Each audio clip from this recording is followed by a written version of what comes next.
votre émission bii nga xamante ni nag chaque mardi ab décryptage lay doon njàngat lay doon ci actualité réew mi mànd koog le professeur Arona Niang laataa may ñëw ci moom comme ni ma ko baaxoo di defee saa su ne mooy damay nuyu d'abord soxna tuuti mi ñu nekkal ci xarale gi ak mboolem équipe yi nga xamante ni ñoom ñoo nekk ci coordination bi di nuyu ñi ñuy seetaan fii ci réew mi ci sous-région bi ci Afrique sowu jant Afrique wërngal këpp waaye jàll ba ci àddina rawatina diaspora bi ndax ñoom it defe naa dañ ñuy bàyyi xel saa su ne ñu ngi ñuy yónnee seeni mbékk ci li nga xamante nii ñu ngi koy liggéey ci wàllu actualité noonu moo nu war ndax Sénégal 7 c'est l'actualité à temps réel bu weesoo loolu di nuyu kilifa diine yi ci réew mi di nuyu kilifa aada yi di nuyu waa jàngu bi di bàyyi xel ñi caabi féete gannaaw di bàyyi xel ñi tëdd ci hôpitaux yi rawatina ñu ne ci xat-xat dikkaat nañu pour un nouveau numéro de la semaine de votre décryptage hebdomadaire avec le professeur Arona Niang. Arona ginnaaw nuyoo beeg ubbi bi namoon nañ la xam naa nag danaa kaas nag mu bañ a doon une fois par semaine gars yi dolli cere dolli ñeex tuuti surtout en cette fin d'année boole ko kaan bi nga xamante nii mi ngi sunu kanam surtout yow amateur nga waaye tamit acteur nga ci wàllu football di leen ci ñëw ndax bientôt la CAN di nuyuwaale équipe bi nga xamante ni Sénégal 7 nar na ko mobiliser incha allahu rabbi fële ca CAN ba yéen ñii di ñu seetaan di ñu bàyyi xel bu leen raté dara ci CAN bi incha allahu rabbi lépp lu ci jëm Sénégal 7 dina ci dikk ak yéen indil leen ci ay xibaar yu wér te wóor. Arona dalal naa la encore une fois di bég ci yow vraiment nga ñaanal nu jox ma secret yi. waaw li may bëgg wax nag moom dama ciy def code rek kàddu gàngoog bismillah. yàlla fay di defal la jàmmi xel jàmmi yaram ak jàmmi xol wérub xel wérub yaram ak wérub xol yàlla taxawunu jàppale ñu dimbali ñu teg loxo Sénégal jàppale réew mi ak waa àdduna di jël nuyoo bi aussi di ko démarrer ci kilifa yi ci xalifa yi ci ñi nga xamante ni yàlla baaxoo na leen ñu koy wax muy dégg wala ñu koy ñaan muy def ñu ngi leen di tàllal loxo aussi pour ñu jàppale ñu ci mission bi parce que jàpp naa ne man ak yow li ñu nekk ni ab mission la parce que yombul ñuy toog di waxtaan ñu ñuy dégg wala ñuy wax suñu xalaat ay ñeneen di ci sukkandiku pour jàpp ni li ñu wax noonu la donc lépp luy génn suñu gémmiñ ni yàlla na nekk lu gën yàlla na nekk lu baax yàlla na nekk aussi luy jëriñ ki ñuy fàttali encore une fois que amuñu benn intention wu yàq wala intention wu wax wala tooñ wala tuumaal yàlla na yàlla suturaal ba saa yu ñu fi toogee daal jàmm rek di fi am ak jàmm rek di fi xew jërë ngeen jëf. waaw defe naa jàmm jooju. Sëriñ Touba danaan gisul lu ko gën fii ak fële. bokkoon na ci ay signature am sax. wasalaamu ala man ittabaxal huda. jàmm ñeel na ka nga xamante ni moom mooy aw ci yoonu njub. soxna tuuti dama ko bëgg tàmbalee ci xibaaru CAN bi. parce que Arona wax naa leen acteur la amateur la. liste bi mu amee ba noppi. bëgg naa nga am ci décryptage. ndax Arona. liste gii nga xamante ni moom la sunu sélectionneur wala sunu coach. Pape Thiaw. confectionné. jox ñu ko ngir ñu jëm ca CAN ba wuti ndam li. noo ko jàngatee benn. mais nga dolliwaale ci xibaar gi nu dab ci bëccëgu tey gi. muy Ilay Camara finalement forfait na. ndeysaan xam naa naratul dem CAN. di nga ñëw. ci ñun ci wàllu état d'esprit souvent joueur bu waree dem compétition bu mu bokk ci liste bi ba mu kontaan waa këram kontaan mbokk yi kontaan dara desul lu dul ndeysaan mu dem war a jongante ji à la dernière minute ñu ne ko bokk cat ñu ne doo bokk nit kooku naka leen ko war a accompagner ngir mu bañ a def xëy na yenn comportement wala mu affecté li nga xamante ni moom mooy saison déjà la liste de Pape Thiaw vite fait Arona la liste de Pape Thiaw pour cette CAN. décryptage li may njëkk je dirais ñaawlu sax mooy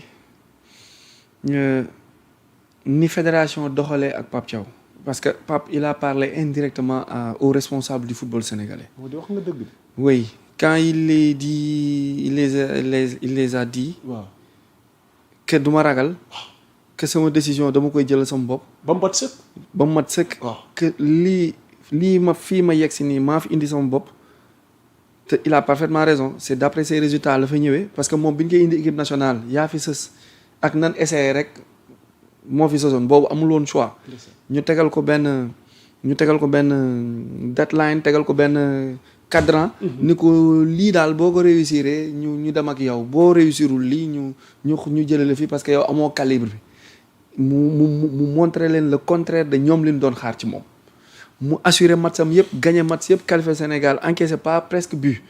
def match yi gën a décisif yi Aliou Cissé perton mooy ay dóor RDC à Dakar ay Togo fii yooyu nag mu dem lijjanti ko ba pare teg plan de jeu bu correct bu lucide bu leer.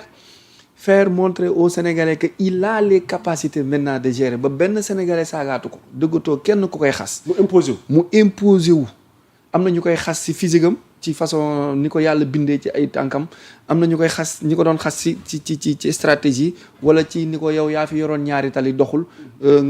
nga dal ci CHAN bi donc attanoo équipe nationale parce que ñoom Sadio Mané ak ñoom Gana Gueye ñoo la daax football ñoo la mënoo leen yore tey il a montré le contraire.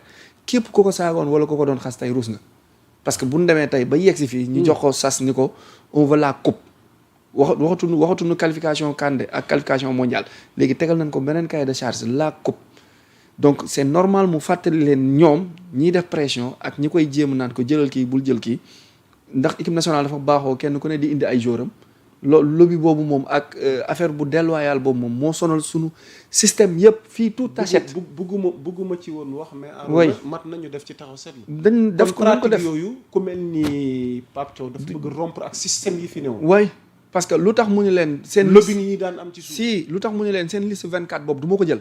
ñu waroon génnee liste bi jeudi mu mujj am retard 48 heures.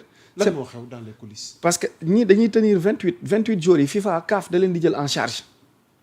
24 yi. da leen di jël en charge.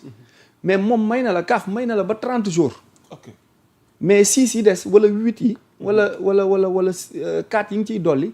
fédération bi yéen yi état bi yéen a koy jël en charge. fédération sénégalaise ni Pape Thiaw ñun amuñu moyen wu jël yeneen 4 jours de plus. te bi ñu jëlee équipe nationale Macky Sall jox leen ku nekk 50 millions. li Sénégal gagné ci coupe yëpp fédération sénégalaise jël ko. état du Sénégal continue di fayal équipe nationale te fédération gagné ay milliards léegi ana xaalis boobu. Arona je te renvoie la question on te demande où est passé tout cet argent. lekk nañ ko on se dit la vérité retombé. Sénégal ci 5 ans yi ni génn amul lu mu gagnéwul ci coupe amul lu mu amul ci trophée dem nañ fi benn coupe d'Afrique boo xam ne préparation bi 9 milliards la te coupe d'Afrique boo ko jëlee 4 milliards et quelque la motul 5 milliards. ana xaalis te quart de finale lañ toogee mooy bi passé bu Côte d'Ivoire bi. ana xaalis 9 milliards la ñu yóbbu.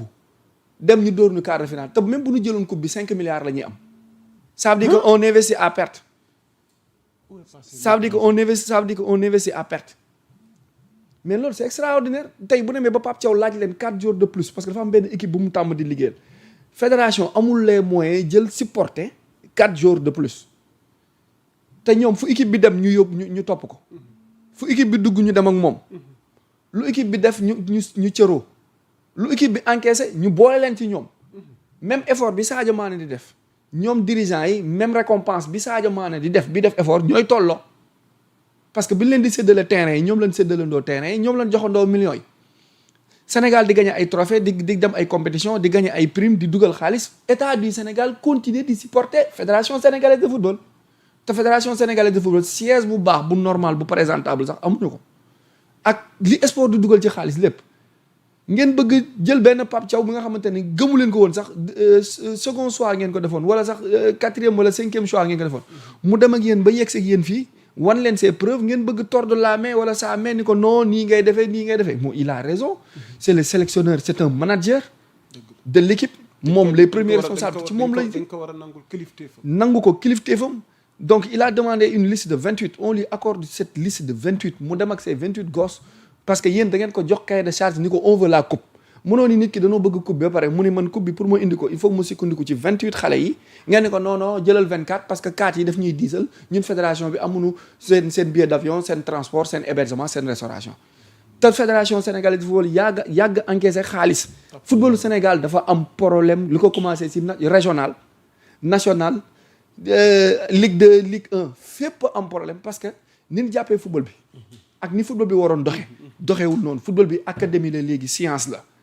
entreprise la da ngay investir topp normes yi teg sa cahier de charge ak sa tableau de bord mu jox la ay résultats nga investiraat ko def ci ñi nga ko war a def mais malheureusement daf ci am ñi nga xamante ni dañuy dugg pour investir pour sucer le talent de ces jeunes gosses là mais aussi ticket yi ak bii yeeg ak xaalis biy dugg ci football bi mu am benn petit groupe bu nga xamante ne retombée bu dugg duñ ko delluwaat ci cette jeunesse là dañ koy récupérer en plus de briser le rêve de beaucoup plus de jeunes et de plus de énormément des centaines de gosses yi nga xamante ni championnat Sénégal 80 000 la ñuy fayeku 100 000 la ñuy fayeku 150 000 la ñuy fayeku exception près jour yi loolu la ñuy fayeku de parenthèse bi may ma ko tuuti exception parenthèse bi parce que ñu bëri mu mel ni man soxna tuuti ñoom Jili Mbay ñii seetaan bëgg nañu xam réellement joueurs yi nekk ci championnat Sénégal ligue professionnelle bi Arona ñun foog nañ ni entre temps relever nañ le niveau ci côté salaire ci côté prise en charge nga ne 80 000 les salaire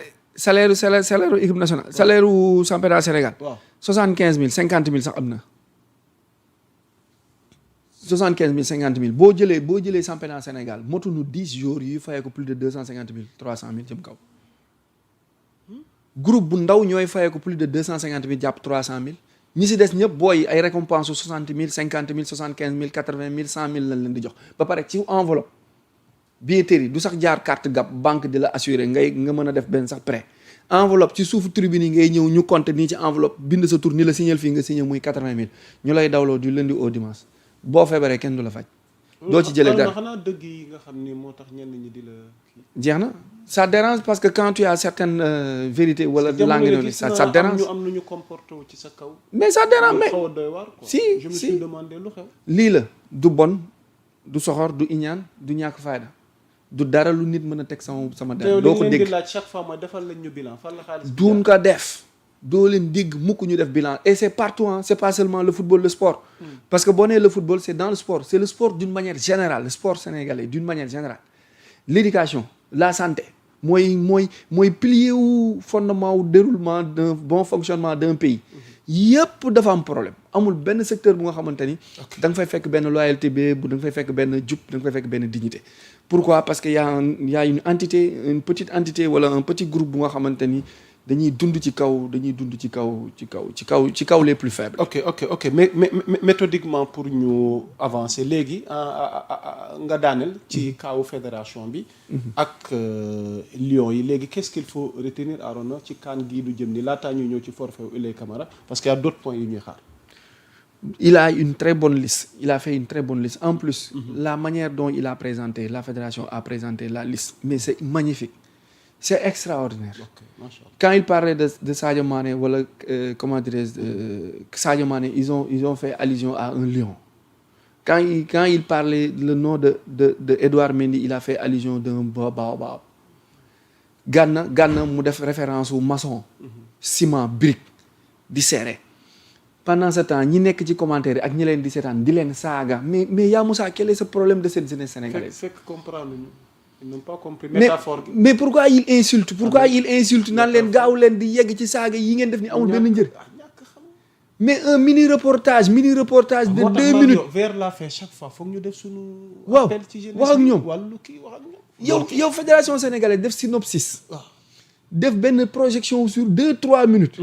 la liste des 28 jours bu ne mu am lu mu la méngaleel ci li ngay dund yow muy maçon plomberie àll bi garab gi baobab bi lu musul am dans aucune fédération quelque chose d'innovant extraordinaire pendant ce temps ñi juddu 2000 yi xamante ni xamuñu lu xew di saaga rek di saaga naan leen gaaw leen ci liste bi di saaga ci commentaire yi comme pas possible gis nga il faut aller vers le service militaire ñii il faut nga dem ci répression réprimander leen il faut que ñuy def corvée.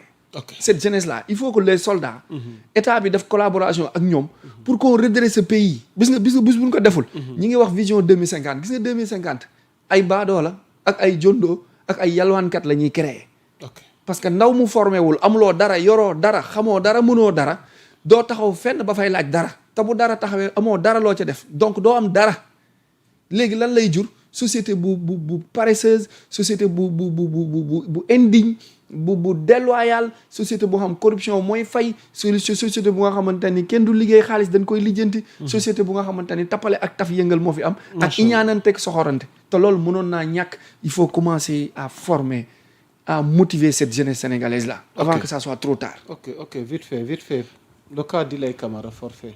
sa réaction. bon Ousseynou mën na ko remplacer bien vrai que seen poste yi xaw na am tuuti kii mais ñoo bokk couloir bi parce que bu fekkee blessé na tuuti comme en tant que joueur bu nga xamante ni il est à la fois défensif et offensif bu Ousseynou ñëwee Ousseynou il est plutôt offensif mën na apporter quelque chose Ousseynou Niang mën na apporter quelque chose de positif bu fekkee kaawu Assane Diao bi aussi ça se règle pas donc Ousseynou mën na régler en même temps problème mu Assane Diao ak Ilaï en même temps donc bon rétablissement à Ilaï Camara, bon rétablissement aussi à Assane Diao et que FIFA aussi na bàyyi di jël concam di ko teg ci football africain bi la FIFA est en train de faire disparaître la CAN parce que CAN bi neen amul ko benn njëriñ ba pare day ralentir football européen parce que football européen piliers yi c'est des noirs c'est des africains ñoom ñoo yor calendrier CAF ñoo koy modifier ñoo koy modeler ñooy choisir date ñooy pousse sunu calendrier bu nu neexee Coupe d'Afrique bi ñu def ko ci intervalle 1 an su leen neexee ñu def Coupe d'Afrique bi ci intervalle 2 ans bu leen neexee ñu def Coupe d'Afrique bi ci intervalle 3 ans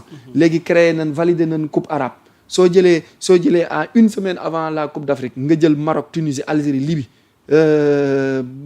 Égypte yanu leen ñoom yóbbu leen ci beneen compétition bu nga xamante ni compétition boobu nga gën a jox cër gën a yaakaar d'ici quelque temps bu africains yi noirs yi jógee ni dañuy créer Coupe Sub-Sahel donc alors bu ñu demee ba ci kanam Coupe d'Afrique bi ci boppam moo dul amati doole te Coupe d'Afrique mooy 3e booy xool compétition majeure en quelque sorte bu nga xamante ni engouement bi muy porté ak énergie bi muy porté mais malheureusement nos dirigeants du football africain amuñu cran amuñu audace amuñu benn poigne amuñu benn responsabilité bu ñu war a mën a wax ci football mondial donc football mondial Infantino moo leen di diriger di leen guider te tànk yi mu jël tànku tas Coupe d'Afrique la bu fekkee ñun ñu toog di seetaan pendant ce temps on tape pas sur la table on les laisse faire et malheureusement ok macha allah di nuyuwaat internautes yooyu nga xamante ni da ngeen a teel a pointé di commenté alors ñu ngi leen ciy jaajëfal bu leen fàtte seen i question wala seen i suggestion Arona dina ci dikk ngir indil leen ci ay éclairage alors Arona on va essayer d'avancer ginnaaw page boobu ñu ubbiloon